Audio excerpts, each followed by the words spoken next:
नमस्कार, हमारे खास कार्यक्रम बिग डिबेट में आपका स्वागत है। मैं हूं आपके साथ विजेंद्र विजय। आज देश की वित्त मंत्री निर्मला सीतारमण ने बजट पेश किया। ये बजट इसलिए भी खास है क्योंकि 2024 में लोकसभा चुनाव होने हैं। ऐसे में सरकार ने सभी वर्गों को साधने की कोशिश की है।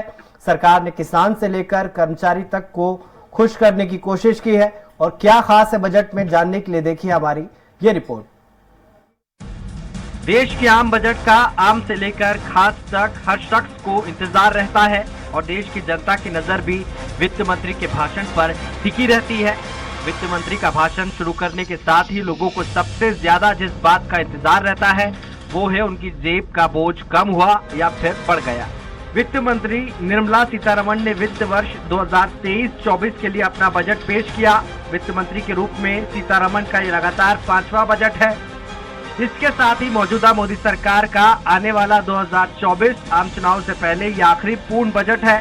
बजट में अलग अलग सेक्टरों के लिए कई घोषणाएं की गई है, लेकिन आम आदमी की जेब पर किस चीज का बोझ बढ़ने जा रहा है और किससे उसे राहत मिलेगी, आइए जानते हैं कि क्या हुआ महंगा और क्या सस्ता। मोबाइल फोन ईवी होंगे सस्ते। इलेक्ट्रॉनिक वाहनों में लगने वाली बैटरी से कस्टम ड्यूटी हटा दी गई है।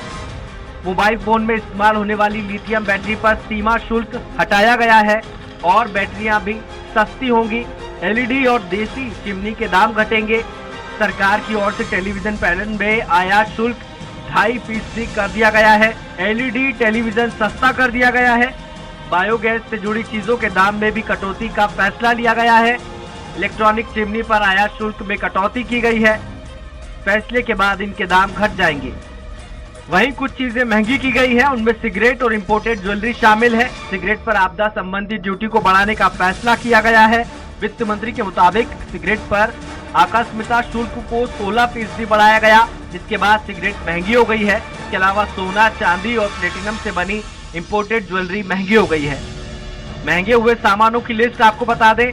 सोना, प्लेटिनम, विदेशी चांदी, हीरे, सिगरेट, पीतल, विदेशी कपड़े, हीटिंग कॉइल्स, एक्सरे मशीन। वहीं बजट पेश होने से पहले ही उम्मीद जताई जा रही थी कि केंद्र सरकार आने वाले 2024 में होने वाले लोकसभा चुनाव से पहले का बजट लोक लुभावन होगा। एक तरफ जहां टैक्स स्लैब में बदलाव के संकेत मिल रहे थे, तो वहीं किसानों से लेकर कारोबारियों और मजदूर वर्ग तक हर सेक्टर के लोगों को बजट में राहत मिलने की उम्मीद जताई जा रही थी। बहरहाल जानकारों का कहना है कि यह बजट फिलहाल बजट 2020 है। ऐसे में देखने वाली बात यह होगी कि सरकार का बजट कितना असरदार साबित होता है। सलमान खान, स्वराज एक्सप्रेस।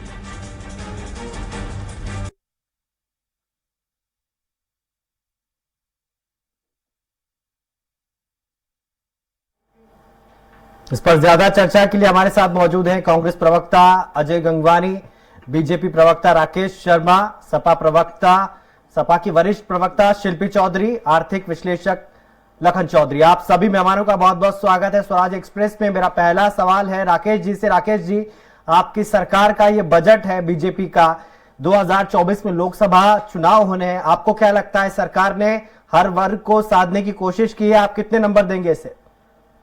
देखिए, अगर 100 में से 100 नंबर देने की बात आए तो मैं 100 में से 100 नंबर इस बजट को देना चाहूंगा। ऐसा कोई वर्ग नहीं है हिंदुस्तान का जिसके चेहरे पे आज खुशी नजर नहीं आ रही और रौनक नजर नहीं आ रही जी। हम लोग जब बात करते हैं आम जन से, तो वो बजट का मतलब ये समझते हैं कि साहब टैक्स में छूट दी जाए, रिबेट दी जाए जी। और जब इतनी बम्पर छूट दे दी गई है तो चाहे गृहिणी हो चाहे आम आदमी हो, उसका चेहरा खुल गया है। 7 लाख तक पे आप जब टैक्स नहीं लगेगा तो ये एक बड़ी उपलब्धि है। पहले देखा जाता था कि अगर बजट आता था और उसमें अगर टैक्स में छूट होती थी तो 10,000 की छूट दे दी जाती थी, 50,000 की दे दी जाती थी।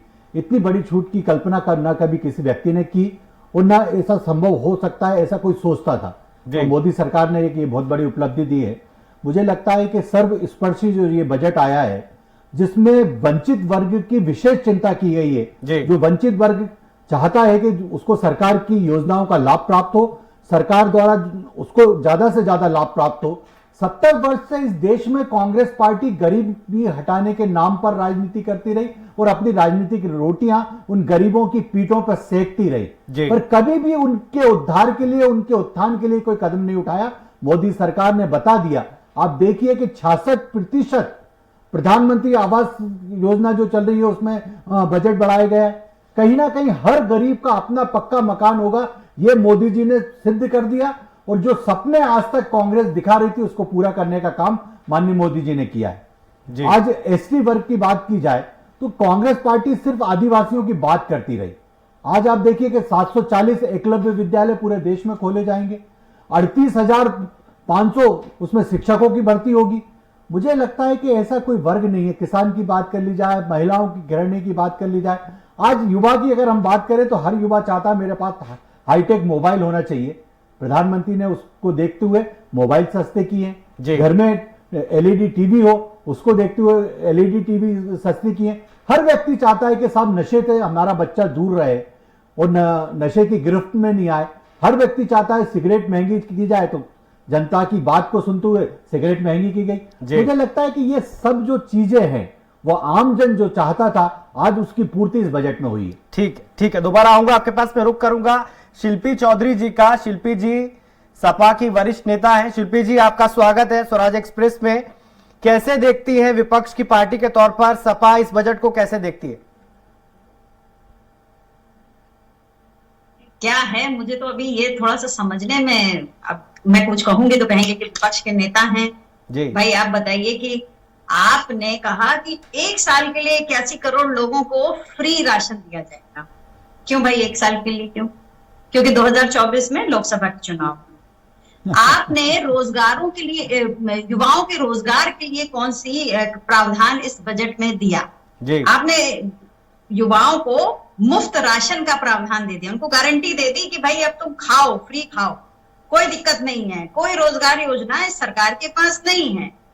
महिलाओं के गहने की बड़ी चिंता है भाजपा प्रवक्ता को, उनसे पूछिए कि जिस तरीके से शेयर मार्केट धड़ाम धड़ाम हो रहा है अडानी अंकल की देन से, तो सोने का भाव कहाँ जा रहा है जी? कहाँ जा रहा है सोने का भाव? पूरा इनका बजट मार्केट बेस्ड है, क्रोनी कैपिटलिज्म को बढ़ावा देने वाला है। और ये सरकार ये चाहती है कि ये पूरी अर्थव्यवस्था, भारत की अर्थव्यवस्था चंद पूंजीपतियों के हाथ में रहे, जिसका नतीजा पिछले 3 दिनों में हम और आप देख रहे हैं। किस तरीके से अडानी ग्रुप, जो कि पूरे भारत का मालिक बन चुका है, जब हिंडनबर्ग रिपोर्ट के बाद गिरा है और लगातार 3 दिन से गिर रहा है, आज भी 28% की गिरावट दर्ज हुई है। ऐसे में अगर बाजार पर आधारित हमारे देश की अर्थव्यवस्था होगी तो उसका क्या हाल होगा? कहा जाता था कि भारत कृषि प्रधान देश है, अब तो भारत अडानी प्रधान देश हो गया है, पूंजीपति प्रधान देश हो गया है। तो इनको क्या अच्छा लग रहा है मुझे नहीं पता। प्रधानमंत्री सबको फ्री का राशन दे रहे हैं, प्रधानमंत्री सबको आवास दे रहे हैं, फिर भी सड़कों पर गरीब घूमते दिख रहे हैं। तो ये दे क्या रहे हैं मुझे? 50 नए एयरपोर्ट की घोषणा की गई है। वो 50 नए एयरपोर्ट का मालिक कौन होगा? जाहिर बात है कोई ना कोई पूंजीपति होगा, क्योंकि इन्होंने तो कह रखा है कि सरकार तो कुछ चला ही नहीं पा रही है। इन्होंने टूरिज्म को भी पीपीपी मॉडल पर दे दिया है। अब अपने ही देश में यहाँ के जल जंगल जमीन पर यहाँ के निवासियों का कोई हक नहीं होगा। वो जहां भी पैर रखेंगे, कभी उन्हें डालमिया ग्रुप को, कभी उन्हें अंबानी ग्रुप को, कभी उन्हें अडानी ग्रुप को, कभी उन्हें ताज ग्रुप को पैसे देने होंगे। तो ये देश कहाँ बढ़ रहा है, ये सोचने की बात है। ये पता नहीं किस बात पे खुश है, मुझे तो समझ नहीं आ रहा है। टैक्स स्लैब 5 से बढ़ा करके 7 लाख कर दिया गया। कहीं ये कहते हैं कि 8 लाख तक की जिसकी आमदनी है वो आर्थिक रूप से गरीब हैं, मगर 7 लाख वाले इनको इनकम टैक्स देंगे। कंट्रोवर्सी कहाँ है भाई? कुछ तो बताइए आप हमें। आर्थिक आधार पर आरक्षण ये 8 लाख तक का दे रहे हैं कि जिसकी आर्थिक आमदनी 8 लाख है वो AWS कोटे का अधिकारी है। वो AWS कोटे का अधिकारी है तो फिर वो इनकम टैक्स कैसे भर रहा है? ठीक है शिल्पी जी, डिबेट को ओपन करना है। मैं अजय जी का रुख करूंगा। अजय जी, आपके जो संचार प्रमुख हैं शुक्ला जी, वो कह रहे हैं कि हमारे सीजी मॉडल की जो है वो छाप देखने को मिल रही है आम बजट में, इसे कैसे देखते हैं आप?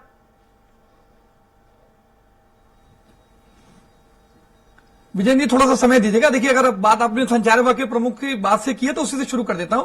कहीं ना कहीं हमारे जो लगातार मिलेट मिशन की बात मोदी जी पहले भी कर चुके हैं, उस बजट में मिलेट मिशन संस्थान की बात की गई है। लेकिन एक बात और स्पष्ट कर दूं विजेंद्र जी, संस्थान खोलना महत्वपूर्ण नहीं है। महत्वपूर्ण ये था कि जो मिलेट की फसलें हैं कोदो, कुटकी, रागी, इसकी एमएसपी की घोषणा की जानी चाहिए थी ताकि उनको उनके उचित मूल्य मिल सके। परंतु छत्तीसगढ़ में भूपेश सरकार ने रागी, कोदो, कुटकी के लिए 3,000 रुपए का समर्थन मूल्य घोषित किया है और उसके अलावा धान के अलावा इसकी फसल को बढ़ावा देने के लिए प्रति एकड़ 10,000 रुपए की सब्सिडी की घोषणा की है। और मोदी सरकार सिर्फ जो है खाना पूर्ति कर रही है, यही कहीं ना कहीं मूलभूत अंतर है। पहले भी ये गोधन न्याय योजना का विरोध करते हैं, मध्य प्रदेश, उत्तर प्रदेश, अन्य राज्यों में लागू करते हैं। तो कहीं ना कहीं जो इस संसद में आज जो बजट पेश किया गया उसमें छत्तीसगढ़ के मॉडल की गूंज देखी। दूसरी बात आज कहीं ना कहीं स्पष्ट कर दूं, 2024 में लोकसभा चुनाव है, इस वर्ष में 9 राज्यों में विधानसभा चुनाव है। कहीं ना कहीं ये मोदी सरकार का, निर्मला सीतारमण जी का जो बजट है, सिर्फ और सिर्फ चुनावी फायदे के लिए, राजनीतिक वोटों को साधने के लिए जो प्रयास है, लेकिन ये पूरी तरह जुमलों और घोषणाओं का बजट है। जैसे हमने पहले भी देखा विजेंद्र जी, 20 लाख करोड़ का जुमला पैकेज आया, किसी एक व्यक्ति को, किसी किसान को, किसी मजदूर को, किसी व्यवसायी को, किसी एमएसएमई सेक्टर को 1 रुपए का फायदा नहीं मिलता। ये सिर्फ घोषणाएं वो करते हैं। देखिए कुछ चीजें और स्पष्ट कर दूं, आज ये पिछले वर्ष में 8.9% विकास दर की बात है, वास्तविक आंकड़े आते हैं विकास दर 7%, ये अपने आप खड़े उतर। पहली बात, आज विकास दर 6.1% की घोषणा कर रहे हैं, जो पिछले 3 वर्षों की सबसे न्यूनतम दर है। तीसरी बात, आज देश पे जो 2014 में ऋण था वो था 55 लाख करोड़, आज वर्तमान में ऋण है इन्हीं के आंकड़ों के अनुसार 155 लाख करोड़। इनके 8 सालों 9 सालों में देश पे ऋण हो जाता है 3 गुना। आज देश में 137 करोड़ जनसंख्या है, प्रत्येक व्यक्ति पे 1,13,000 का ऋण है। इसकी जिम्मेदारी कौन लेगा? आज बेरोजगारी जो बढ़ गई है, आज बेरोजगारी की दर 8.3% है, 45 साल का बेरोजगारी का रिकॉर्ड टूटता है। इस बेरोजगारी को दूर करने के लिए इस पूरे बजट में क्या है बता दीजिए। आज ये स्किल डेवलपमेंट के नाम से युवाओं के हाथ में झुंझुना पकड़ा रहे हैं। आज किसानों के स्वामीनाथन आयोग की रिपोर्ट की बात की गई थी, क्या लागू करने का कोई प्रावधान है? 2022 से किसानों का दुगनी करने का वादा किया था, क्या किसानों के लिए कुछ किया? तो लगातार इस प्रकार की जो धोखेबाजी है, कृषि उपकरणों पर 28% जीएसटी है, क्या उसमें आप कमी करते हैं? आज कृषि के काले कानूनों के खिलाफ जो है 700 परिवारों के व्यक्ति जान गंवा देता है, उस कानून की गारंटी देने की बात की थी, क्या इस बजट में कोई प्रावधान है? आप कहीं ना कहीं डिजिटल ट्रेनिंग के माध्यम की बात करके किसानों को ठगने का प्रयास न करें। और देखिए सबसे प्रमुख चीज है, जो कुछ आंकड़े दे दूं आपको, आज के बजट में जो सबसे प्रमुख हिस्सा है शिक्षा बजट, जो पिछले बजट में जीडीपी का 2.64% था, उसको कम करके 2.51% किया गया। स्वास्थ्य बजट जो पिछले जीडीपी का 2.20% था, उसको कम करके 1.98% किया गया। कृषि पे जो खर्च था वो जीडीपी का 3.84% था, उसको 3.2%। जो प्रमुख चीजें हैं, शिक्षा बजट, स्वास्थ्य बजट, कृषि बजट, 65% देश की जनसंख्या आज किसानी कार्य पे निर्भर है। आप कृषि के खर्चों में कमी करेंगे, सीधा सीधा उनको चोट पहुंचेगी। आज कहीं ना कहीं देखिए, दोबारा रुक करूंगा आपका, मैं लखन जी को चर्चा में लाना चाहूंगा। लखन जी, आप एक अर्थशास्त्री हैं, आप कितना रेट करेंगे, 10 में से कितने नंबर देंगे आज के बजट को?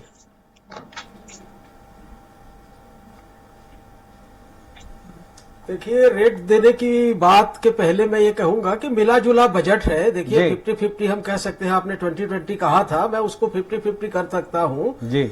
बहुत अच्छा बजट भी नहीं है और बहुत ज्यादा उम्मीदें और संभावनाएं तो देखिए इस सरकार से पहले भी नहीं थी। ये कहा जा रहा है कि पिछले 2014 के आने के बाद सरकार ने जितनी बजट पेश की है, सबसे ठीक ठाक बजट यही है, जिसको चुनावी बजट के रूप में भी देखा जा रहा है। देखिए उसकी 5 बड़ी घोषणाएं जो है चुनावी बजट की ओर इशारा करती हैं।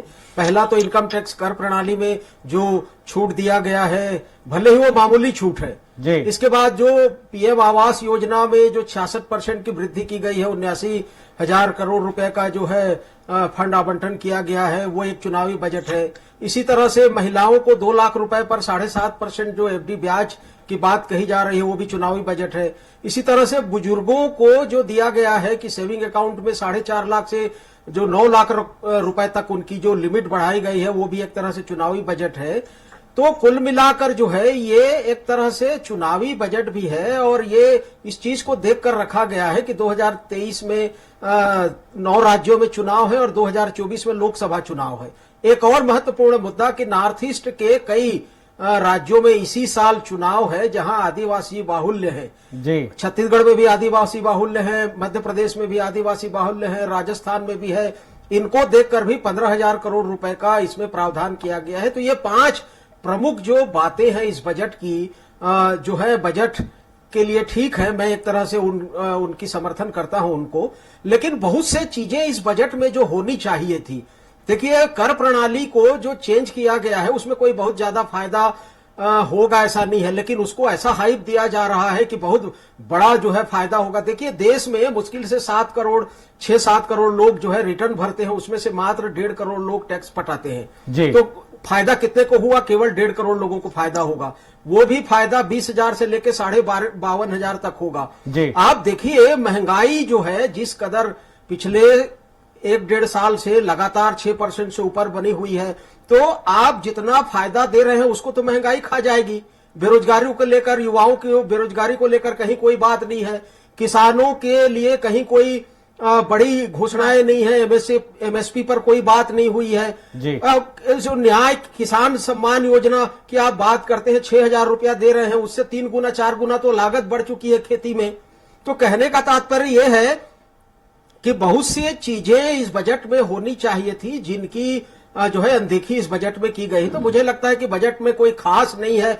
आप एक और अंदाजा आप लगा लीजिए कि शुरुआत में जब लोगों को लगा था कि ये कारपोरेट बजट है, इंडस्ट्री बजट है, इंडस्ट्री सपोर्ट करता है और शेयर बाजार 1100 से ऊपर चला गया, लेकिन आखिरी में अभी आप देखेंगे कि 1000 जो है पॉइंट जो है शेयर मार्केट सेंसेक्स जो है गिर गया और केवल 156 पर रुक गया। ठीक तो ठीक है लखन जी, आऊंगा दोबारा से। को भी कुल मिलाकर मेरे साथ राकेश जी 3 पैनलिस्ट है हमारे साथ आपके अलावा, वो आपके बजट से खुश नहीं है। आप 100 में से 100 दे रहे हैं, वो तो 100 में से 0 भी नहीं देना चाहते हैं। शिल्पी जी भी, अजय जी भी।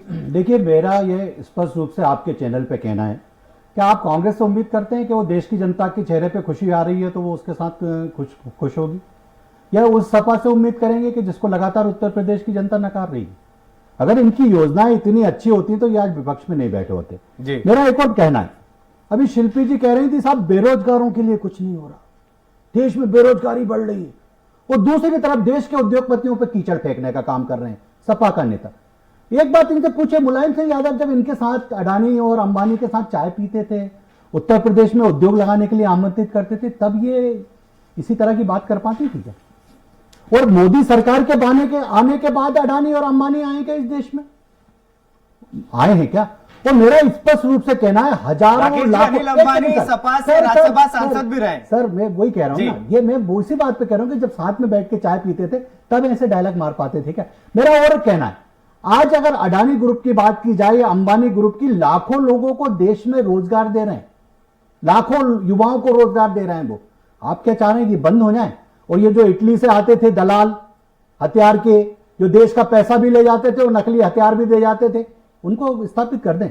ये जो लूट की दुकान देश से बंद हो रही है तो इनके पेट में दर्द हो रहा है। मेरा एक और मेरे सपा के विद्वान साथी से पूछना है, आपको गरीबों की बहुत चिंता हो रही है, मुझे बहुत अच्छा लग रहा है। जिस दिन से उत्तर प्रदेश से सपा की सरगाई की गई है, सेपई उत्सव क्यों नहीं हो रहा? कोई हीरो और हीरोइन ठुमके क्यों नहीं लगा रहा उत्तर प्रदेश में सेपई में? आप सरकार में रहते हो, सेपई महोत्सव मनाते हो, हीरो हीरोइन पे लाखों करोड़ों खर्च करते हो, बात गरीबों की करते हो। इसलिए ये दो वही बातें जनता को पच नहीं रही, इसकी सजा जनता आपको बार बार दे रही। आप टीवी पे बैठकर रोदाली का रोल अदा कीजिए, क्योंकि आपको यही रोल दिया गया है। मेरा दूसरा कांग्रेस के विद्वान साथी से पूछना है, सब महंगाई की बात करते हैं, मुझे बहुत अच्छा लगता है। आप बताइए, देश में मोदी सरकार और जहां जहां भारतीय जनता पार्टी और उनकी सहयोगी की सरकार है, अगर केंद्र सरकार पेट्रोल डीजल पे 10 रुपए कम करती है तो राज्य सरकारें भी 10-10 रुपए कम करती है। क्यों छत्तीसगढ़ में और राजस्थान में कम नहीं होता? वहां लोग नहीं रहते क्या? उनको डीजल पेट्रोल की आवश्यकता नहीं है क्या? जी रो, उतना रो कि जनता समझ पाए। झूठ बोलिए चैनल पे बैठ के, भैया बताओ ना कितना कम किया, बता दो। छत्तीसगढ़ से प्रतिनिधित्व करते हो, जब केंद्र सरकार ने 10 रुपए कम किए थे, मध्य प्रदेश सरकार ने 10 रुपए कम किए थे, तुमने कितने कम किए थे? आपकी जो बड़े बड़े दावे कर रहे हैं ना, आप बैठ के चैनल पे पूरी पोल पट्टी खोलूंगा आपकी मैं, देश की जनता देखेगी किस प्रकार से भाजपा प्रवक्ता झूठ बोलते हैं। यही चरित्र है, शाखाओं में ट्रेनिंग मिलती है आपको झूठ बोलने की। आप सच का आईना देखिए और कितना बेवकूफ बनाएंगे देश की जनता को। अजय जी आपकी बारी पर बोलिएगा। अजय जी सुन रहा था जी, अब मेरा अधिकार है, मैं जो चाहूंगा बोलूंगा। मेरा ये बिल्कुल बिल्कुल, मैं बताता हूं इनको राकेश जी, मेरा वक्त टाइम दीजिए। बारी आएगी बताना ना, सुनना ही तो चाहता हूं मैं, सुनने के लिए बैठा हूं भाई। और तुम भी तो सुन लो, क्योंकि जनता क्या आंसू तो तुम्हें नजर नहीं आते। डीजल पेट्रोल चिल्लाते रहते हो। और बेरोजगारी की दर की बात करते हो। राजस्थान में अरे दिख रहा है बजट, आपके बजट से दिखता है कि कितने मोदी कर रहे हैं तो छत्तीसगढ़ की देश की जनता के। मुझे बताइए ना, मध्य प्रदेश में 0.5 है, राजस्थान में 36.5 है, ज्यादा कहां है? तुम्हारी सरकार है भैया, तुम्हारी सरकार है। तुम्हारी सरकार लूटने के लिए, छत्तीसगढ़ का पूछ लीजिए, छत्तीसगढ़ का पूछ लीजिए उनसे एक बार। गरीबों का शोषण करने के लिए, तुम्हारी सरकार किसानों का शोषण करने के लिए, और उंगली उठाओ उसकी तरफ जो लोगों का भला कर रहा है। 70 साल से तुम यही तो करते रहे, सपना दिखाने के अलावा करा क्या है? कौन से गरीब के? आज देश में अगर हमारी सरकार आई है तो टॉयलेट का निर्माण करना पड़ रहा है हमें, क्योंकि तुमने तो वो भी बना के नहीं दिए थे लोगों को। चैनल पे बैठ के चिल्लाने से अच्छा कुछ करो जनता के लिए, और वो जनता आपके साथ खड़ी होगी। मेरे भाई, मैं पूछना चाहता हूं, महंगाई महंगाई चिल्लाने से अच्छा छत्तीसगढ़ में और राजस्थान में, जहां तुम्हारी सरकार है, झारखंड में, पश्चिम बंगाल में, दिल्ली प्रदेश में, केजरीवाल से कहो वो डीजल पेट्रोल पे बेट कम करे, टैक्स कम करे। वहां तो कहोगे ये तो हमारे इनकम के साधन है सब, ये नहीं चलेगा। तो तुमको पेट्रोल और डीजल में इनकम चाहिए, और मोदी सरकार और बीजेपी की सरकार कम करती तो उस पर प्रश्न उठाते हो। बात का जवाब तो तुम कब करोगे? ठीक है, उनसे जवाब ले लेते। अजय जी, आपकी सरकार कह रही है कि ये चुनावी बजट है, अगर 7 लाख तक की छूट किसी आम आदमी को मिलती है तो उसका स्वागत करना चाहिए आपको। तो आप उस पर भी कामयाब वापस हो जाएगी। आज तक जो निर्णय होते हैं चुनाव के बाद खत्म हो जाते हैं, हर बात को चुनाव से जोड़ रहे हैं। अरे इनको पहले शांत करा लीजिए। राकेश जी वो जवाब देना चाहते हैं। अजय जी, अरे मेरा विजय जी, इनको भाषण बंद कराइए, इनका भाषण बंद कराइए पहले। जी बोलिए शांति से। राकेश जी उत्तेजित मत होइए, जवाब अब मेरे को ना विजय जी आपसे निवेदन है। जी बोलिए सर, रिपीट हो रही है। जी मेरा निवेदन है, मुझे घड़ी देख के 3 मिनट दीजिएगा, 3 मिनट पूरा पोल पट्टी खोलता हूँ सर। बाकी पैनलिस्ट भी हैं, उनको भी वक्त देना होता है सर। पेट्रोल 77 रुपए, अगर कुछ तैयारी करके आए हो तो बजट पे बात करो। 3 मिनट इनको शांत कर लीजिए। पूरा मैं आपको पट्टी खोलता हूं ना। देखिए स्पष्ट कर दूं, 2014 में पेट्रोल पर जो टैक्स था वो था 9 रुपए 20 पैसे, आपने उसको किया 33 रुपीज। डीजल पे टैक्स था 3 रुपए 18 पैसे, उसको आपने किया 32 रुपए। 820% डीजल पे टैक्स बढ़ाते हैं, 256% पेट्रोल पर टैक्स बढ़ाते हैं, 27 लाख करोड़ रुपए की डकैती आम आदमी के जेब से करते हैं। उसके बाद हम पे आरोप लगाते हैं। दूसरी बात, पेट्रोल पर कुल टैक्स का 67% सेस के रूप में वसूला जाता है, ताकि राज्य सरकार को हक का पैसा न देना पड़े। जीएसटी क्षतिपूर्ति आप बढ़ाने के लिए तैयार नहीं होते हैं, लेकिन जीएसटी पर सेस आप 5 साल के लिए बढ़ा दीजिए, देश की जनता को ठगिए। दूसरी बात, आपकी reserve bank of India retail महंगाई सूचकांक देती है, राजस्थान में महंगाई सूचकांक देती है, झारखंड में जनता नहीं, पश्चिम बंगाल में जनता नहीं। आप पेट्रोल डीजल पे ठगने का काम करिए। महाराष्ट्र में जब तुम्हारी सरकार थी वहां भी जनता नहीं थी, खोलेगी तो ऐसी बौखलाहट दिखेगी। नई सरकार जैसा पैसे कम कर दिए। ये विजय जी तुम मत करो, भाषण दो।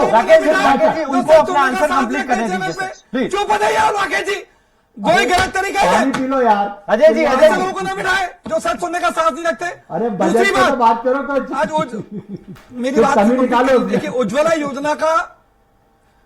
योजना का दावा ठोक रहा है जी। अजय जी कंप्लीट कीजिए, क्योंकि सच खुल रहा है, देश की जनता समझ रही है कि किस प्रकार से। जी देखिए, कुछ चीजें स्पष्ट कर दूं। आज जिस प्रकार से लगातार ठगने का काम कर रहे हैं, बेरोजगारी 45 वर्ष के सर्वाधिक पे।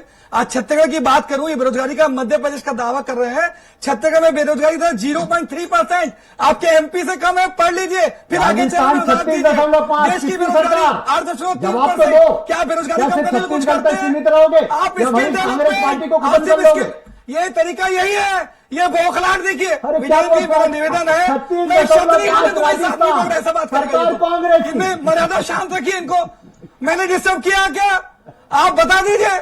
आप पेट्रोल पे 820% वसूल करेंगे, डीजल पे 256% वसूल करेंगे, 27 लाख रुपए डकैती करेंगे। दूसरी बात, विजय जी इनको शांत कर लीजिए, मेरा निवेदन। अजय जी दोबारा आऊंगा, कंप्लीट करूंगा मेरी पहले, ये मेरा दायित्व है। नहीं विजय जी, नहीं ठीक है, कंप्लीट कीजिए। मैं 10 सेकंड दे रहा हूँ। मार्च 2022 में क्रूड ऑयल की कीमत थी 30 सेकंड। इस आदमी को चुप करा दीजिए पहले, लेकिन जी इस आदमी को चुप करा दीजिए। एक दूसरे का सम्मान समझ नहीं है कि प्रोटोकॉल क्या होता है डिबेट का। ऐसे लोगों को न बिठाए। नहीं ऐसे लोग जो सम्मान का हकदार है, इस तरह चरित्र तो दिखाए चैनल पे। देखिए मैं स्पष्ट कर दूं, मार्च 2022 में क्रूड ऑयल का कीमत थी $140 प्रति बैरल, वर्तमान में कीमत है $80 प्रति बैरल।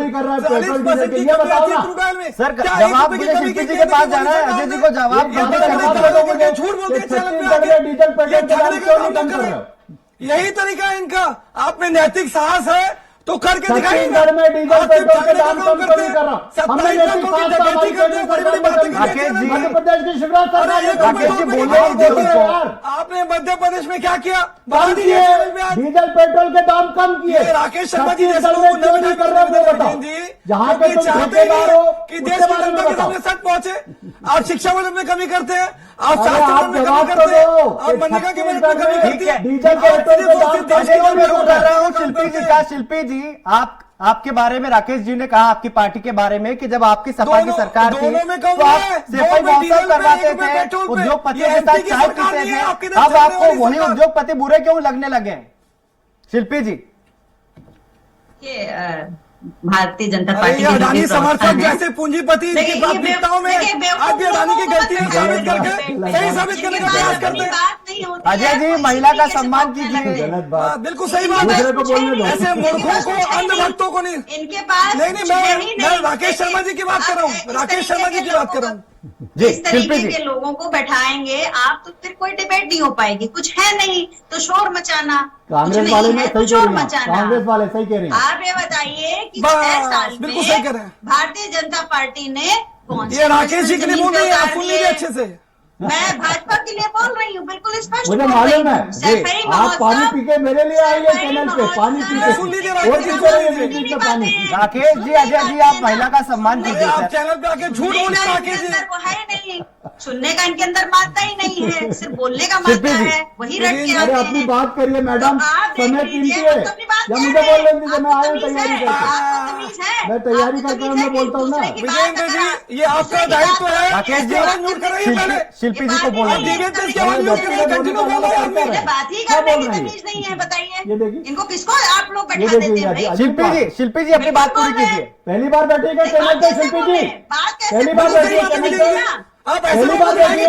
वो व्यक्तिगत विषय डिबेट करने आई है क्या बजट पे बोलने के लिए कुछ है कि नहीं आपके पास?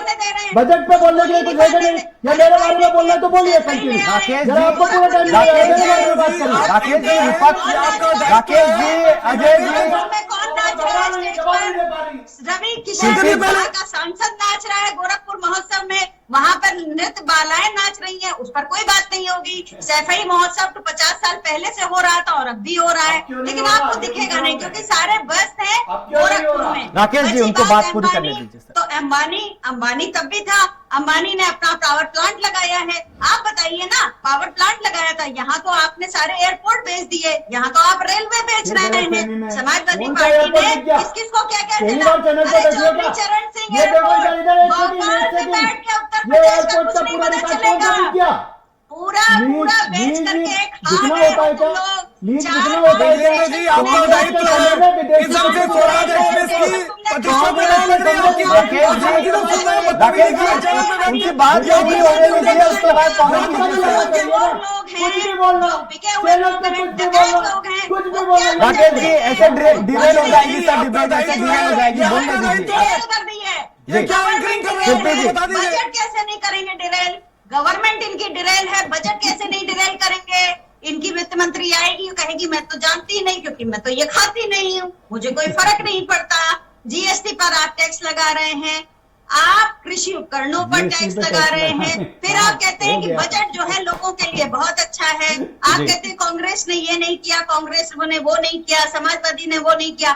आपने क्या किया उस पर चर्चा क्यों नहीं करने देते हैं? और इतनी अच्छी चर्चा है तो क्यों चिल्ला रहे हैं आप? दूसरों को बोलने दीजिए ना, चिल्ला आप दोनों रहे हैं। दूसरों को क्यों नहीं मैं बोलने दे चिल्ला रहे रहा, हैं? मैं तो राकेश जी, पूरा- राकेश जी, पूरी करने दीजिए उनको। अरे आप ही तो परेशान है भाई, हम अरे लोग कहाँ हम कहाँ परेशान परेशान है? है? देश में अरे आप सरकार है परेशान हैं, मैडम आपकी लगातार, परेशानी और पता फिर चल बन रही है रही हमारी है। सरकार। पूरे परेशान देश होकर बात दिख रही है राकेश जी आपके चेहरे पे। देश के लिए शर्म की बात है कि 81 करोड़ लोगों को आपने भिखारी बना दिया फ्री का राशन लूट की देके। दुकान और उत्तर आप कहते प्रदेश हैं की बंद हो अडानी गई, का अखिलेश रोजगार। की। आप प्रधानमंत्री अखिलेश अडानी को यादव क्यों की नहीं बना लूट देते? की दुकान उत्तर प्रदेश में बंद प्रधानमंत्री हो गई। अडानी को हमारे बनाइए। तो देश में हमें किसी सरकार और है। विजेंद्र जी, किस ढंग से डिबेट चला रहे हैं आप? अगर जी, जी। किसका दायित्व है विजेंद्र जी? आप वरिष्ठ एंकर हैं यार, क्या कर रहे हैं आप बैठ के बताइए? इस ढंग से डिबेट कराएंगे विजेंद्र जी? किसका दायित्व है? आप ही शिल्पी जी को बोलने दीजिए सर, शिल्पी जी आपके सहयोगी रही है कांग्रेस।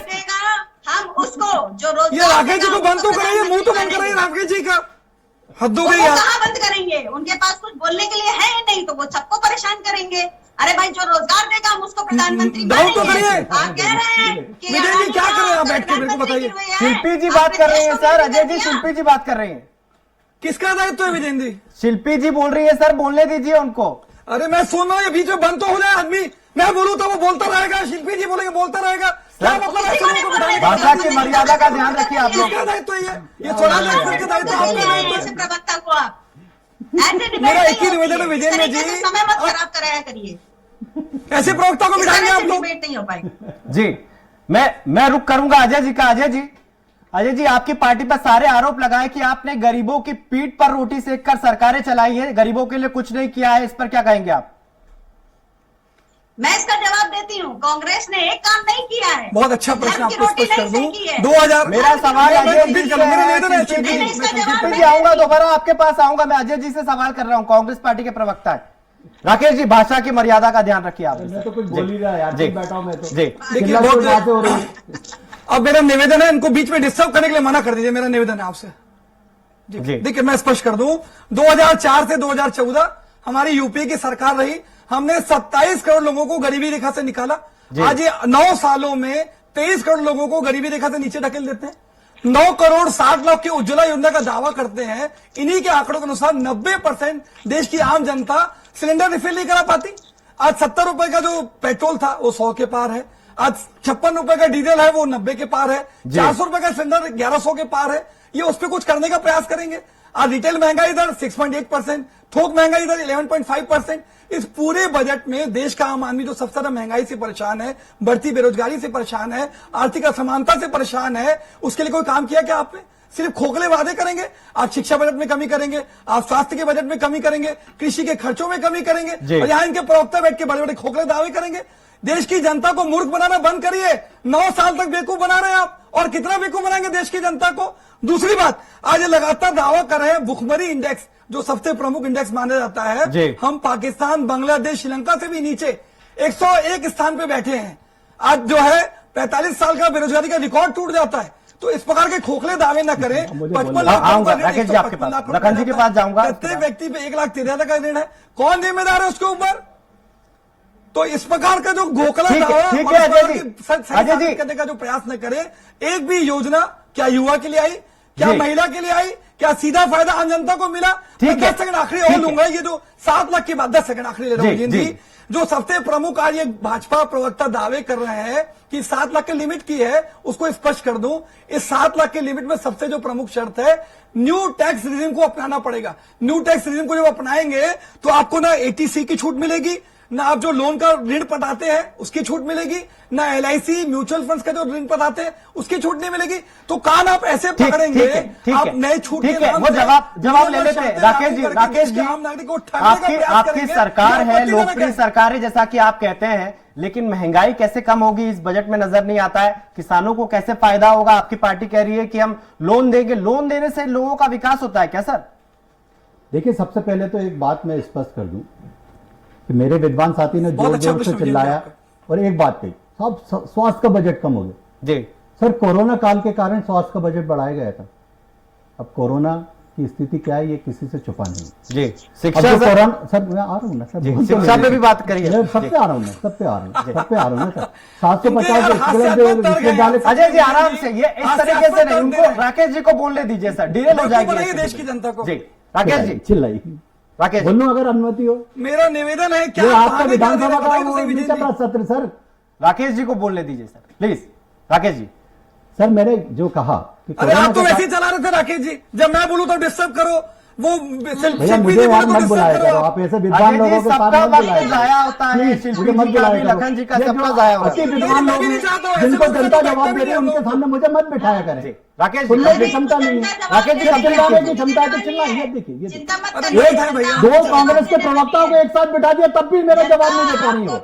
दो कांग्रेस के प्रवक्ताओं को साथ बिठा दिया आपने, देखा देश की तब भी जनता जवाब ने। नहीं दे पाई। ये राकेश जी आप अपनी बात देखिए, कैसे हो पाएगी? ठीक है सर, आप कीजिए। बताइए, क्या जनता सर, आप ने हिंदुस्तान के बड़े एंकर हैं, बताइए। राकेश जी क्या जनता ने बहुमत दिया आपको? ये मध्य प्रदेश में? जी अजय जी आप प्लीज ऑपरेशन लोटस के माध्यम से तो सरकार बनाते डेकोरम हैं। को मेंटेन क्या कीजिए मध्य प्रदेश की सर। जनता ने अजय चुना जी, आपको? अजय जी आपसे वरिष्ठ है राकेश जी, उनको कहने दीजिए अपनी नहीं बात। राकेश जी से राकेश जी डेकोरम कहिए। तो ब्रेक किया ना राकेश जी ने।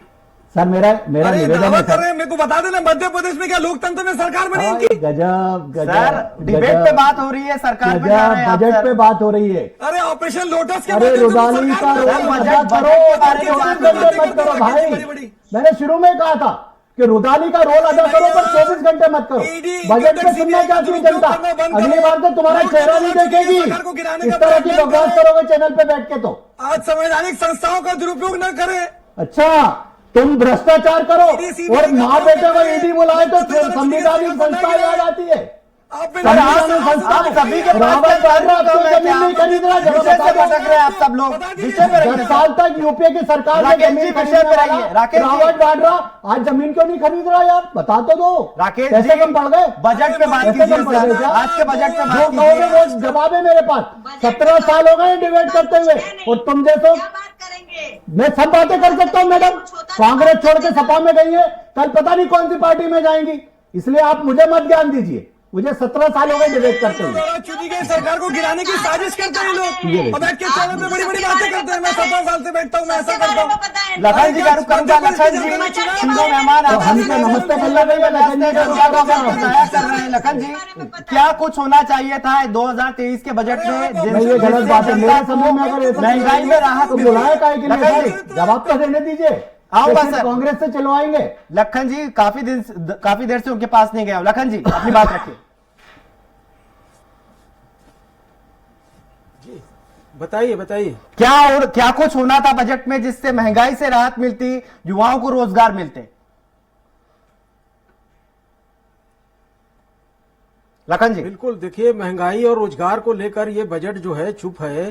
जैसे कि पहले भी मैं कहा था कि क्रूड का जो रेट है अभी 35 से 40% जो है कम हो चुका है, लेकिन 35 पैसा भी जो है पेट्रोल डीजल के दाम में कमी नहीं आई है। जी। तो ये सवाल तो उठता है कि भाई आप पहले जब विपक्ष में थे तो सरकार पर हमला बोलते थे, लेकिन आज जब क्रूड का रेट 35 से 40% कम हो गया तो उसके बावजूद भी पेट्रोल डीजल के दाम कहीं पर कम नहीं हो रहे हैं। जी। रोजगार को लेकर जिसमें इसमें कहा गया है कि 47 लाख युवाओं को जो है रोजगार देने की व्यवस्था इसमें की गई है। आप देखिए 141 करोड़ की जनसंख्या में 47 लाख आधा % भी नहीं होता। जी। तो रोजगार को लेकर कुछ नहीं है। इसी तरह से एमएसपी की घोषणा की भी उम्मीद की जा रही थी। किसान राकेश जी आपकी केंद्र में सरकारें, राज्यों में सरकारें बड़ा दिल रखिए सर, बड़ा दिल रखिए, बोलने दीजिए सर। और ये जब पेट्रोल डीजल की बात करते हैं, यहाँ जिस प्रदेश में हो वहाँ की सरकार को बोलने नहीं देना है तो फिर केंद्र सरकार ने 10 रुपए कम किए थे कि नहीं पिछली बार पेट्रोल और डीजल क्या का? तरीका है मेरे को बताइए। छत्तीसगढ़ लखन जी अपनी बात को कर दीजिए राकेश सर। सिन्हा को रुकवाइए, अन्यथा हम डिबेट छोड़ के जाएंगे। सर बड़ा दिल रखिए सर, आपके केंद्र में सरकार है, इतने राज्यों में सरकार है, विपक्ष को बोलने ये दीजिए। सबसे लड़ेगा आदमी। ये ना लखन चौधरी जी को बोलने देगा, ना मुझे बोलने देगा, ना शिल्पी जी को सर बोलने सर देगा। मर्यादा के साथ सर, बिठा दिया आपसे उम्र में बड़े हैं राकेश जी, मर्यादा का ध्यान रखिए सर। अजय गंगवानी जी हाथ जोड़ के निवेदन है, डिबेट कर लीजिए। यार, उम्र में बड़े हैं तो व्यक्तिगत व्यवहार बात भी तो करना है तो बड़े फोन है जैसा मेरे पास, मैं नंबर दे देता हूँ, हर बात का जवाब दूंगा आपकी। इनको कंटिन्यू बोले जा रहे हो यार। राकेश जी मेरा निवेदन है, कंटिन्यू मत बोलो आप, बजट पे बात अपनी करें अपनी ना। बारी में बोलिए। नहीं, ये गलत तरीका है। अजय जी गलत लखन जी तरीका को है बोलने आपका। दीजिए, आपके छत्तीसगढ़ से ही हैं, बोलने दीजिए उनको सर। लखन जी बोलिए।